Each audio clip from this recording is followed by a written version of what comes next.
Dulu orang-orang yang hidup di zaman Nabi dibimbingnya kan lewat doa.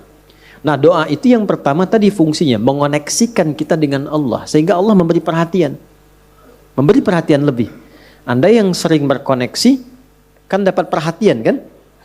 Ya, sering terhubung dengan ibu dapat perhatian dari ibu. Terhubung dengan ayah dapat perhatian dari ayah. Terhubung dengan Allah diperhatikan oleh Allah. Kalau Allah sudah perhatikan, apa yang susah bagi Allah? Ini yang menjadikan orang-orang yang dekat dengan Allah cenderung mendapat kemudahan. Ya, dan tidak harus jadi ustadz. Silahkan jadi apapun, pebisnis silahkan yang baik-baik, arsitek silahkan, jadi pilot silahkan. Cuma satu, dekati Allah. Supaya aksesnya dibuka. Kemudahan didapatkan. Kalau Anda champion di pekerjaan, juara, bagus, rumah mewah, kendaraan banyak. Tapi masalah kecil di rumah nggak pernah selesai. Coba dicek, mungkin bukan karena kurang banyak hartanya. Bukan karena kurang tinggi kedudukan. Mungkin kurang dekat dengan Allah. Itu poinnya. Karena itu seringkali banyak persoalan ketika dihempaskan di atas sajadah itu jadi kecil. Problem orang sekarang ingin diselesaikan oleh Allah tapi curhatnya ke manusia. Bikin status di media sosial kan. Minta diaminkan lagi. Aminkan ya gitu ya.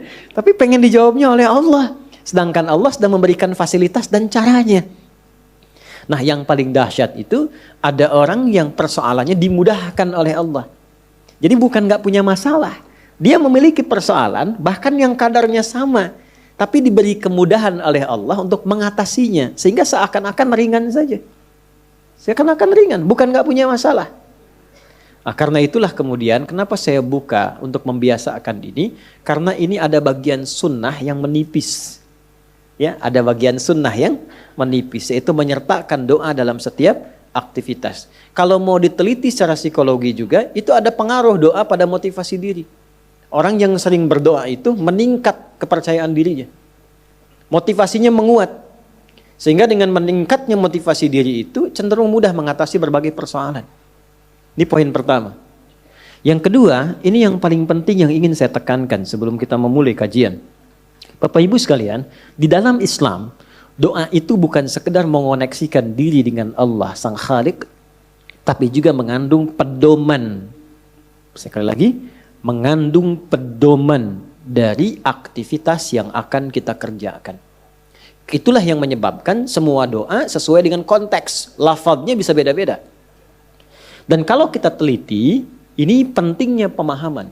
Semua isi doa itu isinya pedoman menjalani aktivitasnya. Ya, saya beri contoh begini misalnya. Tadi teman-teman kan masuk masjid ya. Doanya apa?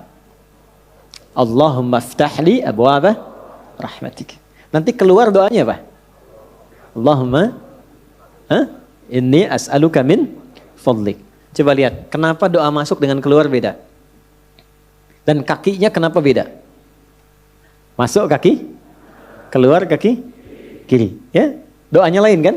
Coba, Allahumma ftahli abwaba rahmati. Kita terjemahkan ya. Jangan-jangan dibaca tapi nggak tahu artinya. Ya, atau dibaca tahu arti nggak tahu maksudnya. Karena ini terkait pedoman. Ya, Allahumma, ya Allah. Itu bahasa halus dari kata ya Allah itu Allahumma. Ya Allah itu sudah bahasa Arab. Ya dengan Allah. Ya Allah, itu bahasa Arab. Ya. Dan itu sudah menjadi fitrah manusia. Ya, bahkan jangankan masuk masjid, kepleset aja ya Allah, ya Allah. Ya. Lihat mendung ya Allah kan, ya Allah mendung. Ya kan? Lihat hujan, ya Allah hujan. Ya kan? Itu selalu itu fitrah manusia karena sejatinya manusia itu nggak bisa lepas dari Tuhannya. Ya kan? Nah, kalau kita ingin memohon dengan menghaluskan kata itu, maka ganti katanya dengan Allahumma. Ya, jadi ya Allah kalau digabungkan jadi bentuk halus, apa namanya? Allahumma. Jadi kalau Allahumma itu bentuknya merendah. Tawadhu. Jelas ya? Dia merendah sifatnya. Jadi kalau sudah menyebut Allahumma, kita merendahkan diri kita. Memohon dengan kelembutan. Itu yang dimaksud di Quran surah ke-7 Al-A'raf itu di ayat 205. Wadhkur rabbaka fi nafsika tadarruan wa khifatan wa dunal jahri minal qaul. Kalau mau memohon cepat dikabul, jangan meninggi, merendah. Ya, jadi semakin kita merendah, semakin Allah meninggikan. Jadi orang yang banyak sujud, kenapa diangkat derajatnya? Karena dia banyak merendah. Semakin merendahkan dirinya, semakin Allah angkat. Balik, semakin mengangkat, semakin direndahkan. Kenapa itu? Ya, Azazil itu yang terhormat. Azazil terhormat tuh di alam langit itu terhormat. Ya, runtuh jadi iblis dan jadi syaitan karena meninggi. Begitu dia tinggi, Allah rendahkan. Itu kan ada dialognya di Quran surah ke-7 kan? Al-A'raf ayat 12. Dibaca enggak Qurannya? Ya. Qala ma mana'aka alla tasjuda idh amartuk. Dia berkata, ana khairum minhu. Ya, qala ana khairum minhu, khalaqtani min narin wa khalaqtahu min tin. Allah menyampaikan, kenapa engkau tidak mau hormat kepada Adam ketika aku perintahkan? Bukan masalah sujudnya. Enggak penting sujudnya kata Allah. Yang penting itu yang perintahkan saya. Kenapa enggak patuh? Maka iblis mengatakan, ya, saya lebih hebat dibandingkan dengan Adam. Bukan levelnya yang dicipta dari tanah mesti hormat kepada yang dicipta dari api, mesti hormat kepada yang dicipta dari tanah. Maka ketika dia meninggi, Allah rendahkan. Ya. Dan ketika seseorang merendah, Allah tinggikan. Maka dari itu, kalau ingin berdoa cepat dikabul, maka merendahlah di hadapan Allah. Jangan membawa ketinggian, merendah. Mohon dengan kelembutan. Maka ketika masuk, Allahumma ftahli abwaaba rahmatik. Kita merendahkan diri kita. Ya, kalau Bapak Ibu mau cek, coba jalan-jalan ya, napak tilas ke jejak masjid-masjid dibangun di tempo dulu. Itu ada masjid di Cirebon yang dibangun Sunan Gunung Jati itu pintunya sedikit dikebawahkan tuh. Coba kalau cek ya, kalau nggak percaya. Ya, kan sedikit dikebawahkan kan? Makanya masuknya tuh agak ke bawah kan? Itu sudah ngasih pelajaran. Jadi orang dulu itu pelajarannya simpel, nggak banyak ceramah, tapi langsung dipraktekkan. Kenapa? Di antara dasar pemahamannya, filosofinya, itu menerapkan konteks ini. Masuk dengan merendah, masuk ke rumah Allah kok meninggi. Kan? Walaupun Anda pejabat, punya kedudukan, punya harta, tapi statusnya di masjid hamba Allah. Ya, terlambat ya belakangan, jangan ngotot sap pertama. Ya.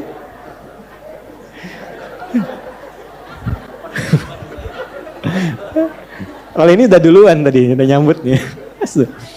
Sama. Apalagi imam di kantor. Di kantor boleh jadi imam, jadi direktur. Tapi jabatan di kantor jangan samakan dengan di masjid. Babnya ada lagi. Ya.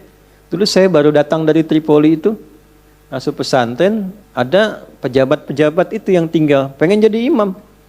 Karena merasa imam di kantor harus di masjid. Saya bilang bagus itu. Bagus. Cuman bacaannya agak kurang tepat. Sehingga telinga kadang sakit kalau dengar. Tuh kan? Saya tanya, Pak, kenapa nggak diperbaiki dulu bacaannya baru jadi imam? Justru kami jadi imam Ustadz supaya bisa diperbaiki. Saya bilang bagus itu Pak motivasinya. Jarang ada orang kayak Bapak itu. Luar biasa. Betul. Jangan direndahkan. Kan itu karena belum tahu. Orang belum tahu diberitahu, bukan dimarahi. Ya, Pak, saya kasih jalan yang cepat supaya Bapak tetap jadi imam dan kualitas makin bagus. Wah, boleh Ustadz tuh. Bapak tetap jadi imam. Nanti sebelum sholat dicek dulu Pak bacaannya. Santri nanti saya siapkan. Insya Allah begitu naik jadi imam jadi lebih bagus. Betul itu Ustadz. Nah, sambil dicek Bapak ngimaminnya duhur dan asar dulu. Biar saya yang handle maghrib, isya sama subuh gitu kan. Tapi sepakat, yang penting kan gak turun status. Ya kan? Ya, tetap imam. Ya kan? Kadang psikologi kan begitu. Yang penting gak turun status. Dan kita mendahulukannya Bapak tetap imam Pak. Ya kan? Nah imamnya zuhur dan asar. Alhamdulillah. Begitu maghrib, isya dan subuh kita gantian sama santri. Kualitas bacaan lebih dibagusin. Ya, begitu sudah bagus kita dorong, Pak silahkan coba maghrib. Gak usah lah, ini aja yang udah ada. Nah, itulah dakwah. Itulah dakwah. Nah itu merendah. Nah Allahumma merendah. Iftahli, mohon bukakan untukku. Personal. Kenapa coba personal, bukan iftahlana? Ya, nggak ada orang masuk masjid dia sendiri Allahumma iftahlana, nggak ada. Selalu iftahli. Saya belum pernah dengar orang masuk masjid Allahumma ftah lana, lana, gak ada. Tahli. Abwaaba rahmatik. Li kan untuk pribadi kan. Nah, kemudian yang kedua, yang ketiga, Allahumma iftahli, yang ketiga, abwaba. Abwaba itu jamak dari bab. Bab itu pintu. Kok bisa jamak pintunya? Saya tanya, ibu waktu masuk ke dalam masjid, lewat satu pintu atau banyak pintu? Satu pintu. Nggak ada ibu masuk, balik lagi, lewat sana lagi, balik, nggak ada. Satu pintu. Kok bisa masuknya satu pintu, tapi mintanya banyak pintu? Wa rahmatik. Nah, ini rahasianya. Baik. Nah, saya mau bagi sedikit sebelum kita mulai, tapi tolong catat ya. Catat betul-betul. Ini rahasia di antara kita. Bapak Ibu sekalian, rahmat itu di Quran dan juga dalam hadis setidaknya punya 3 makna utama. Ada 3 makna. 1. Solusi dari berbagai macam persoalan hidup. Saya ulang, solusi dari berbagai macam persoalan hidup. Itu diantaranya ditemukan di Quran surah kedua Al-Baqarah di ayat 157. Nah, munculnya ayat 157 ini ada keterkaitan dengan 155 dan 156. Persoalannya di 155, sabarnya 156, solusinya 157. 155, walanabluwannakum bisyai'im minal khauf wal ju' wa naqsim minal amwal wal anfus wath thamarat wa basyiris sabirin. Sabarnya 156, alladzina idza asabathum musibah qalu inna lillahi wa inna ilaihi raji'un. Ayat 157-nya, ulaika alaihim salawatum mir rabbihim wa rahmah wa ulaika humul muhtadun. Itu ya. Baik. Rahmat yang pertama, solusi dari berbagai macam persoalan kehidupan. Baik kegelisahan. Jangan dikira yang hadir di sini tenang semua. Ini walaupun wajahnya kelihatan senyum-senyum, hatinya ada yang gundah. Ada yang baru ditolak saat mau lamaran, mungkin kan? Lamar kerja maksudnya. Ya? Ada yang mungkin sedang kesulitan di rumah tangga, pengen dapat ketenangan, khauf. Gak bisa dihindari. Tadi aja kan udah lihat-lihat jam nih, Ustaz datang nggak gitu kan? Padahal saya secepat mungkin bisa ke sini tuh. Ya nggak singgah di rumah, cuman ke kantor ganti pakaian langsung ke sini. Hampir nggak tidur saya semalam itu. Alhamdulillah. Ya, tapi kan yang khawatir Anda. Wal ju' kan ada yang lapar. Awal-awal dari subuh ke sini sarapan aja belum kan? Lihat-lihat yang jualan nggak depan kan? Itu gak apa-apa. Wa naqsim minal amwal. Ada yang mungkin baru kena musibah di kantor. Proyek misalnya, ada yang gak lulus. Ada utang belum dilunasi, cicilan masih nyari solusi. Ada yang demikian. Wal anfus, ada yang sakit, mungkin kerabatnya datang supaya cari wasilah. Allah kabulkan doanya. Ada yang ngejar ustadz supaya minta didoakan. Ada. Wa thamarat. Itu kalau buka mushaf diartikan buah-buahan. Itu sebetulnya bahasa kiasan, cara bacanya, memahaminya dengan balaghah. Kalau baca terjemah nanti kurang nyambung. Kalau buah-buahan berarti yang diuji cuma tukang buah. Tukang sayur tidak. Ya. Itu cara bacanya pakai ilmu balaghah, pakai majaz. Maksudnya apa? Kalau buah itu kan didapatkan, dipanen saat mulai pertama kali merawat benih kan? Nanam, dijaga dari hama. Tiba-tiba besoknya mau dipanen, malam-malam diambil orang. Antum yang ikut tender, kualifikasi antum yang jelas, tapi pengumuman orang lain yang ngambil. Itu maksudnya. Ada orang-orang yang kehilangan sesuatu setelah dia berusaha keras mendapatinya. Harusnya dia kok yang dapat orang. Saya mau tanya pada Anda, biasanya kalau situasi begitu pelariannya kemana? Tuh. Ya, dan cari yang paling kuat kan, doa itu kan yang bisa memberi solusi kan. Doa itu kan minta. Nggak mungkin minta pada yang diduga nggak bisa ngasih. Dan puncak pemberian itu pada Sang Maha Pemberi, yaitu Allah, Wahhab, pemberi tanpa batas. Nah, Allah memberikan tempat-tempat spesial yang kalau minta hati lebih khusyuk. Beda antara minta di kendaraan di rumah dengan di tempat ini. Tempatnya lebih tenang, saat masuk saja suaranya sudah lain, aura sudah beda. Apa nama tempatnya? Masjid. Makanya Bapak Ibu masuk masjid ini rasanya sudah lain. Dengan rumah sendiri tenang mana dengan masuk masjid? Masjid. Masuk rumah semewah-mewahnya, tenangnya nggak sama dengan masuk masjid. Begitu dibuka tenang gitu. Masya Allah. Baru masuk kalau punya masalah kadang-kadang sudah terasa dalam. Nangis kan sholat 2 rakaat. Nyender ke tembok, tidur aja. Ya, tenang. Itu. Dulu di Jepang dulu begitu, ada cerita, kawan saya sedang cerita itu, kan tingkat bunuh dirinya tinggi karena stresnya tinggi. Ternyata kaya itu tidak menjamin bahagia. Maju tidak menjamin bahagia. Kan negara maju. Tapi indeks kebahagiaannya belum tentu didapatkan maksimal. Bunuh dirinya banyak, Pak. Saya pernah lewat satu tempat itu yang tiap hari selalu ada 1 sampai 3 orang bunuh diri di situ. Itu masih biasa, Ustaz. Ada satu tempat X lah, saya tidak sebutkan, ya. X. Itu tiap hari mayat bergeletak di mana aja. Sampai akhirnya wali kotanya punya ide, tapi ini nggak harus ditiru. Nyari solusi yang belum kedapati. Dibikin satu tempat di lokalisasi. Kalau mau bunuh diri di sini aja. Waktunya diatur. Jam 9 sampai jam 11, jam 2 sampai jam 3. Kalau lewat situ datang, tunda besok. Diatur. Ya. Ini kisah nyata, satu kali ada orang kemudian pengen datang ke situ ketemu sama orang Islam. Mau kemana, Pak? Bahasa kita lah, bunuh diri katanya. Jam berapa? Jam 1. Ini kan belum. Belum. Ikut saya aja dulu. Takut terlambat nih. Bener. Takut terlambat.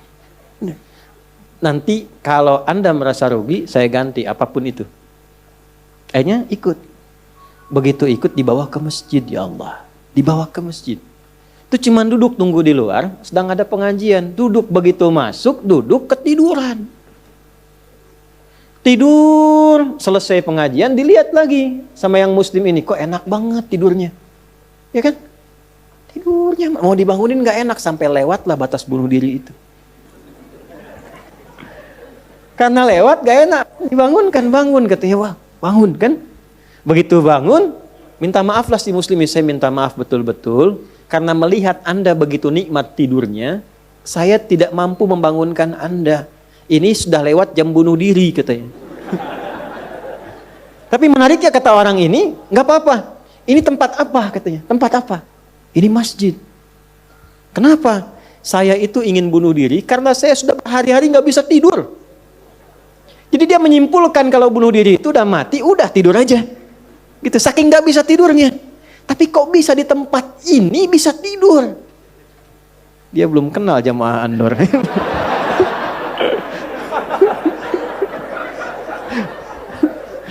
Tidur. Maka diperkenalkanlah dengan masjid. Masjid. Masuk Islam, Pak. Syahadu an la ilaha illallah, syahadu anna Muhammad Rasulullah. Itu cuman numpang istirahat samping masjid, masuk Islam. Asbabnya tidur. Tuh. Orang ketiduran masuk Islam. Habis masuk Islam jadi rajin. Ada orang sudah muslim. Masuk masjid banyak tidurnya. Ya. Ayo bangun, bangun. Ya. Baik, itu satu. Jadi ternyata kenapa yang pertama rahmat? Karena Allah tuh maha tahu. Nggak ada di antara hidup kita yang nggak punya masalah. Pasti punya persoalan. Kalau sedang ditimpa persoalan, diuji, sabar dulu. Kata Allah, terima dulu. Karena hakikat dari ujian itu untuk meningkatkan kualitas hidup. Dan nggak mungkin diuji kalau nggak mampu. Nggak mungkin. Kaidahnya kan jelas. La yukallifullahu nafsan illa. Jadi kalau ada ibu sedang diuji masalah sekarang begitu berat, memang yang mampu cuma ibu, Bu. Saya nggak mampu. Karena saya nggak mampu, saya nggak diuji. Maka berbahagialah ketika Allah lebih memilih ibu dibandingkan dengan saya. Sabar dulu. Dan hikmahnya apa? Ada nanti sesuatu yang besar di depan, yang butuh kesabaran lebih. Kalau yang sekarang nggak lulus, ke depan itu sulit untuk dihadapi. Karena itulah ditingkatkan kualitas, terima dulu, tapi kan nggak usah lama-lama. Ya kan? Allah maha tahu itu. Jangan lama-lama, terima dulu. Datanglah kemudian mohon solusi. Kemana datangnya? Masjid. Maka dari itulah ketika masuk, Anda mengatakan, Allahumma ftah li abwaba rahmatik. Di antara itu minta solusi. Makanya ketika masuk merendah, sholat 2 rakaat, begitu sholat, mintalah sesuai kebutuhan Anda yang dirasakan pada saat itu. Itu fikihnya. Nah kalau nggak tahu fikihnya, nanti itu nggak kepake, sayang, peluang hilang. Padahal mungkin itu cara Allah untuk bisa mengabulkan apa yang kita mohon. Jelas? 1. 2, itu ampunan dari dosa yang sudah berlebih. Namanya israf. Quran surah ke-39 Az-Zumar di ayat ke-53. Qul ya ibadiyalladzina asrafu ala anfusihim la taqnatu mir rahmatillah. Innallaha yaghfirudz dzunuba jami'a. Duhai hambaku, tuh masih disebut hamba. Siapa di antara kita di sini yang merasa tidak punya dosa? Boleh angkat tangan. Boleh, silakan. Saya selesai pulang. Pasti setiap kita merasa itu. Dan tidak sedikit orang-orang yang ingin taubat itu mencari tempat. Nah, tidak ada tempat yang paling ideal kecuali ke masjid. Kalaupun nggak ada orang, nggak apa-apa. Datang, masuk. Masuk, Pak. Mungkin yang menghambat rezeki itu dosa. Yang menghambat perbuatan belum bisa jadi baik, dosa. Ya, mohon maaf, dengan berbagai jenisnya. Dengan berbagai jenisnya. Maka yang terbaik apa? Datang ke masjid. Datang ke masjid. Ya. Ini kisah nyata di masa lalu. Makanya sering baca tuh yang baik-baik lah, kisah salafus saleh, orang-orang saleh di masa lalu. Ada seorang hamba rajin salatnya. Ini sahih riwayatnya, sahih. Rajin salat. Tapi yang menarik tertuliskan, ya, ketika malaikat itu mendapat informasi, di aras tertuliskan. Ini termasuk bagian dari ahli neraka. Tapi salat. Perhatikan. Ini nanti terkait juga dengan hadis, kalau Anda baca Al-Arba'in, nomor hadis yang keempat itu. Ya, terkait dengan bab takdir. Bagaimana kemudian ikhtiar seorang hamba itu, ya, menjadikan ia berubah dari salah menjadi soleh. Dan sangat dicintai oleh Allah. Oke? Maka apa yang terjadi? Bapak Ibu sekalian, ketiba kemudian, si malaikat itu, ini kisah sahih yang sampai, lalu menyampaikan, kasihan pada orang ini, kok kelihatannya ibadah tapi tertulis ahli neraka. Maka disampaikan dengan cara yang Allahu a'lam, apakah menyamar atau bagaimana, tuliskan. Kamu kok terus-terusan sholat? Padahal belum tentu baik di mata Allah. Belum tentu menjadi bagian ahli surga. Perhatikan jawabannya. Tujuan saya sholat ini bukan karena surga atau neraka. Tujuan sholat ini bukan karena saya dipandang baik atau buruk. Tapi tujuan sholat ini, saya ingin mengagungkan Allah subhanahu wa ta'ala. Perhatikan. Dan nanti ini menjadi cara bagi seseorang yang ingin bertobat. Jadi kalau ingin bertobat, tobatnya ingin benar, carilah perhatian Allah. Yang penting ridha Allah. Terus saja tobat. Tobat sampai merasakan kenikmatan tersambung dengan Allah. Itu maksudnya. Jadi begitu keluar kalimat itu yang mengguncang arsy. Itu yang dijadikan oleh Allah pelajaran. Bahkan pada alam malaikat untuk mengenal bagaimana rahmat Allah itu diberikan. Mudah bagi Allah membuka, merubah, memutar, mudah. Tapi Allah ingin memberikan pelajaran, bahkan di alam malaikat, bagaimana kasih Allah diberikan. Begitu kalimat itu muncul, apa yang terjadi? Maka berubahlah di arsy namanya menjadi ahli surga. Ini riwayat sahih. Berubah menjadi apa? Ahli surga. Padahal Allah tuh maha mengetahui, gampang aja tinggal dirubah ahli surga, tidak. Tapi Allah ingin memberikan informasi, bahkan di alam langit kepada para malaikat, betapa tingginya rahmat Allah memberi kesempatan pada setiap hambanya untuk kembali kepada Allah dalam kebaikan. Dan itu disebut hamba. Disebut hamba. Karena itu Allah begitu mencintai ketika ada pelaku maksiat, dia pengen taubat, itu begitu dicintai. Dan statusnya naik lebih tinggi. Ini yang menyebabkan ayat ini turun. Qul ya ibadiyalladzina asrafu ala anfusihim. Ini yang menyebabkan itu menunjukkan rahmat Allah. Hai hambaku, betapa besar pun kau pernah berbuat dosa, sepanjang masih hidup belum tiba ajalmu, jangan pernah putus asa untuk mendapatkan rahmatku. Pakai rahmat. Rahmat di sini mencakup Rahman dan Rahimnya Allah Subhanahu wa taala. Karena itu kalau Anda pernah berbuat salah, kita, jangan malu untuk kembali. Kalaupun malu dilihat orang, Allah menyiapkan tempat yang tidak semua orang bisa ke situ. Datang ke masjid. Mohon, minta salat 2 rakaat. Minta kebaikan kepada Allah sampai hati mendapatkan ketenangan. Jelas di sini? Baik. Dan yang ketiga, ini yang paling juga banyak dimohonkan, ya. Satu, solusi. Yang kedua apa? Ampunan dari dosa yang begitu melimpah, ya. Dan yang ketiga, rahmat yang ketiga, kasih sayang yang memudahkan jalan-jalan kehidupan. Dunia sampai akhirat. Yang ketiga. Semua kita pasti ingin mendapatkan kemudahan, kenyamanan. Bukan cuma dunia, sampai dengan akhirat.